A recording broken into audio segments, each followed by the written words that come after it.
ህይወታችሁን መቀየር ትፈልጋላችሁ? መቼም ማንም ሰው ህይወትን መቀየር ትፈልጋለህ ወይ ተብሎ ሲጠየቅ መልሱ አዎ ነው የሚሆነው። ነገር ግን ስንቶቻችንን የእውነት ህይወታችንን ለመቀየር ቆርጠን የምንወስን እናም የሚከፈለውን ዋጋ ለመክፈል ዝግጁዎች የሆነ?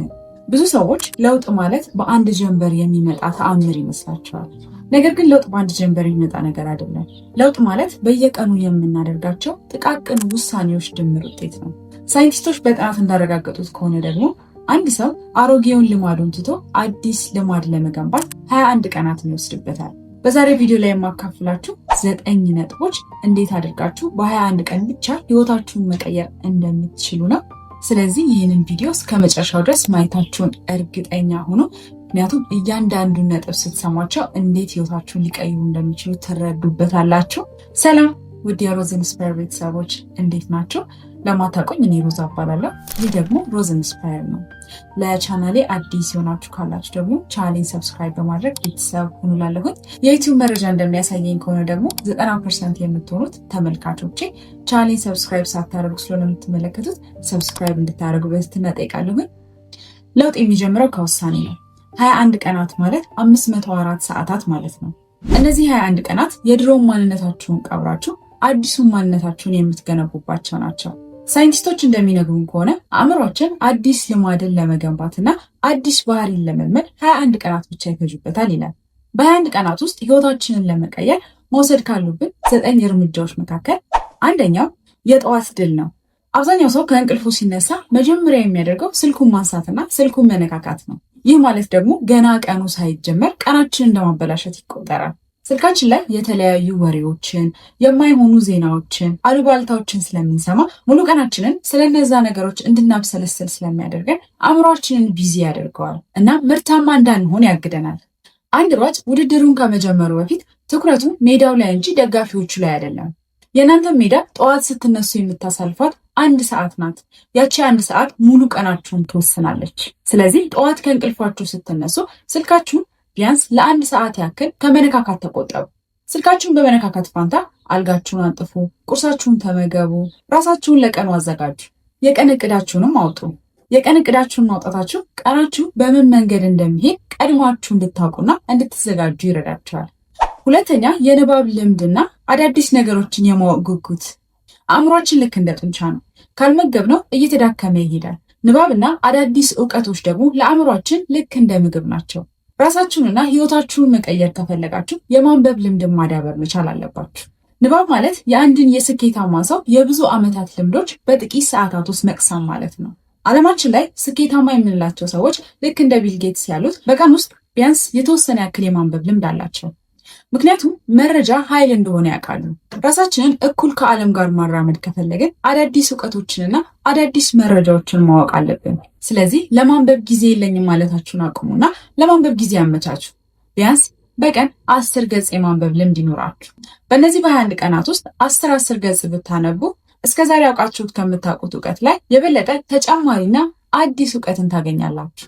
የማንበብ ልምዱ የለኝም ካላችሁ ደግሞ በእነዚህ 21 ቀናት ውስጥ ልምዱን አዳብሩት። ሶስተኛ የምግብና የጤና አጠባበቃችሁ።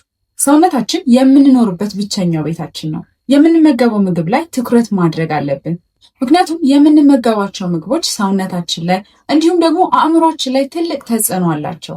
መኪና ውስጥ የተበላሸ ነዳጅ አድርጋችሁ ለመንዳት ብትሞክሩ ልክ እንደማይሰራ ሁሉ እኛም የማይሆን ምግብ እየተመገብንና የማይጠቅመንን ምግብ እየተመገብን አእምሯችን እኛ በምንፈልገው ልክ እንዲታዘዝንና ሰውነታችን ጤናችን እኛ እንደምንፈልገው እንዲሆን መጠበቅ የለብንም። ስኳር የበዛባቸው፣ ጨው የበዛባቸው፣ ዘይት የበዛባቸው ምግቦችና ለጤናችን የማይሆኑ ምግቦችን ስንመገብ አእምሯችንን እየጎዳ ነው።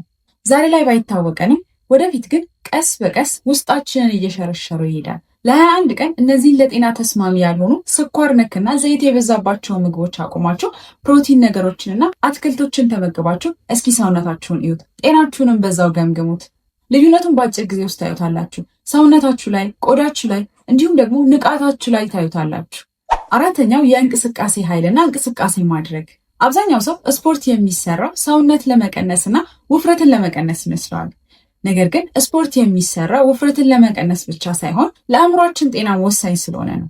ሰውነታችንን በምናንቀሳቀስበት ጊዜ ውስጣችን ኢንዶርፊን የተሰኘ የደስታ ሆርሞን ይመነጫል።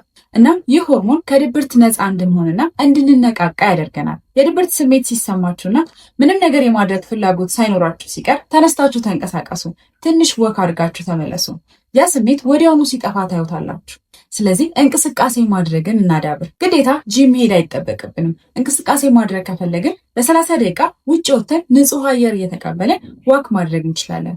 መውጣት ካልፈለግን ደግሞ ቤታችን ውስጥ ሆነንም ዞር ዞር ማለትና ሰውነታችንን ማንቀሳቀስ እንችላለን። ዋናው ነገር ደማችንን ማዘዋወራችንና ሰውነታችንን ማንቀሳቀሳችን ነው። ይህንን ነገር በ21 ቀን ውስጥ ተለማመዱትና ለውጡን ይዩት። 5ኛ ውሏችንን የመጻፍ ልምድና እቅዳችንን የመጻፍ ልምድ። አብዛኞቻችን የምንኖረው በልማድ እንጂ በንቃት አይደለም። ሐሳባችንን በወረቀት ላይ ስናሰፍረው ሐሳባችን ግልጽ ይሆናል። ምን ማድረግ እንደፈለግን በግልጽ እንረዳለን። ማታ ወደ ቤታችን ስንመለስ የቀን ውሏችንን መመዝገብ እንዲሁም ደግሞ ጠዋት ከእንቅልፋችን ስንነሳ የዛሬ ቀናችን ምን ሊመስል እንደሚችል እቅዳችንን ማውጣት አእምሯችን ከጭንቀት ነፃ እንዲሆን ያደርገዋል።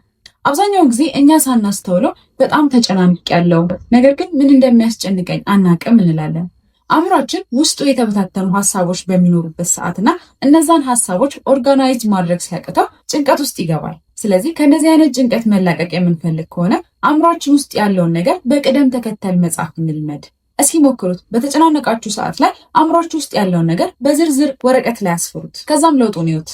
አንድ ድርጅት በየዓመቱ ሂሳቡን እንደሚመረምረውና ለውጡን እየመዘገበ እንደሚከታተለው ሁሉ ልክ እንደዛ እኛም የዕለት ውሏችንን መመርመር መቻል አለብን።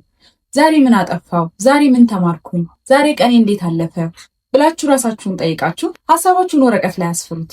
ማታ ከመተኛታችሁ በፊት 5 ደቂቃ ወስዳችሁ ይህንን ነገር ተለማመዱት። እርግጠኛ ነኝ ታመሰግኑኛላችሁ። ምክንያቱም ይህ ነገር ለጭንቀታችሁ መፍትሄ ሊሆን ይችላል። 6ኛው የዲጂታል ጾም እናድርግ፣ ወይንም ደግሞ ለተወሰኑ ሰዓታት ከሶሻል ሚዲያ እንራቅ። ማህበራዊ ሚዲያ የተሰራው ትኩረታችንን ለመስረቅና ትኩረታችንን ለመሳብ ነው እና እዛው ላይ ማህበራዊ ሚዲያውን እየተከታተልን እንድንቆይ ለማድረግ ነው። ቲክቶክ ገብተን አንዴ ስክሮል ማድረግ ከጀመርን በኋላ በዛው ቀልጠን የምንቀረው ሶሻል ሚዲያዎቹ አሰራራቸው ልክ እንደዛ ስለሆነ ነው። የእኛን አቴንሽን እዛው ይዞ ማስቀረት ስለሆነ ነው። ስለዚህ ይህንን ነገር አውቀን የተወሰኑ ሰዓታትን ከዲጂታል ነገሮች እንጹም። ቢያንስ በቀን ውስጥ ለ2 ሰዓታት ያክል ስልካችንን አርቀን እናስቀምጥና ከራሳችን ጋር ብቻ ነው። እናም ስራዎች ካሉን ስራዎቻችንን እንስራ። ስልካችንን ሙሉ ለሙሉ አንጠቀም እያልኩኝ ሳይሆን ነገር ግን እረፍት እያደረግን እንጠቀም። ስልካችን ላይ የምናባክነው ጊዜ ሌሎች ትልልቅ ነገሮችን የምንፈጥርበትና ሌሎች ትልልቅ ስራዎችን የምንሰራበት ጊዜ ነው። ስለዚህ በተቻላችሁ አቅም ጊዜያችሁን ሶሻል ሚዲያ ላይ አታባክኑ። ሶሻል ሚዲያ ገብታችሁም ስትመለከቱ እናንተን የሚጠቅማችሁና ስራችሁን የሚያግዝ ነገር ቢሆን ይመከራል። ለ21 ቀናት ሶሻል ሚዲያ የምትጠቀሙባቸውን ሰዓታቶች ገድቡ። 7ኛ የዝምታና የሜዲቴሽን ጥበብን ማዳበር። ጩኸት በበዛበት ዓለም ውስጥ ዝምታ ትልቁ መሳሪያ ነው። አእምሯችን ደግሞ እረፍት ይፈልጋል። ሙሉ ቀን በጫጫታ ውስጥ ውለን ስንሰራ ስንደክም ውለን መልሰን ደግሞ ቤታችን ስንገባ ስልካችንን ከፍተን አእምሯችንን ቢዚ የምናደርገው ከሆነ በየትኛው ሰዓት ያርፋል? ኮምፒውተር ሲጨናነቅ ስታክ እንደሚያደርገውና ሪስታርት እንደሚያስፈልገው ሁላ የኛም አእምሮ ትንሽ እረፍት ያስፈልገዋል። ለአእምሯችን ለተወሰኑ ደቂቃዎች በዝምታ መቆየት ልክ እንደ ሪስታርት ይቆጠራል። አእምሯችን ከጩኸቶቹ ርቆ ለትንሽ ደቂቃ እረፍት በሚያደርግበት ሰዓት ላይ አዳዲስ ሀሳቦችን እንድንፈጥርና እንዳንዝል ያግዘናል። ቢያንስ በቀን ውስጥ 10 ደቂቃ ብቻችሁን ሆናችሁ ዝም ብላችሁ ቁጭ በሉ። ምንም ነገር ሳታስቡ ትንፋሻችሁን ብቻ እያዳመጣችሁ ቆዩ እና ሙሉ ቀን ሲሰራ የዋለውን አእምሯችሁን ቢያንስ ለ10 ደቂቃ አሳርፉት። 8ኛ የምስጋና ጥበብና የምስጋና ልምምድ። አእምሯችን በባህሪው ችግርን መፈለግና ማማረር ይወዳል። ነገር ግን እኛ የምስጋና ልምድ ካዳበረን አእምሯችን አዳዲስ እድሎችን እንዲከፍትለትና ነገሮችን በመልካም እንዲያይ ይረዳዋል። ባላችሁ ነገር አመስጋኝ መሆንን ተለማመዱ። ባላችሁ ነገር ተደሰቱ። ባለው ነገር ደስተኛ ያልሆነ ሰው ወደፊት ሚሊዮኖች ቢኖሩት እንኳን ደስተኛ መሆን አይችልም። ደስታ ከውስጥ ነው። ስለዚህ ደስታን ከሆኑ ተለማመዱት። ደስታችሁ ሊሆን የሚገባው ካላችሁ ነገር ላይ እንጂ ገና ወደፊት ከሚኖራችሁ ነገር ላይ አይደለም። እና ደግሞ ደስታ ለነገ የሚቀመጥ ነገር አይደለም። ቆይ ነገ ሳሳካው፣ ቆይ ገንዘብ ሲኖረኝ ደስ ይለኛል የሚባል ነገር አይደለም። አሁን ላይ ባላችሁ ነገር አመስግናችሁ ደስተኛ መሆን ካልቻላችሁ ወደፊት ላይ የሚኖራችሁን ነገርም እያገዳችሁት ነው። እናም ደግሞ ወደፊት የምትፈልጉት ነገርም ቢኖር ደስተኛ መሆን ይከብዳችኋል። ሌላ ተጨማሪ ነገሮችን ትመኛላችሁ። ምክንያቱም የሰው ልጅ ሀሳብና ፍላጎት መቼም አያልቅም።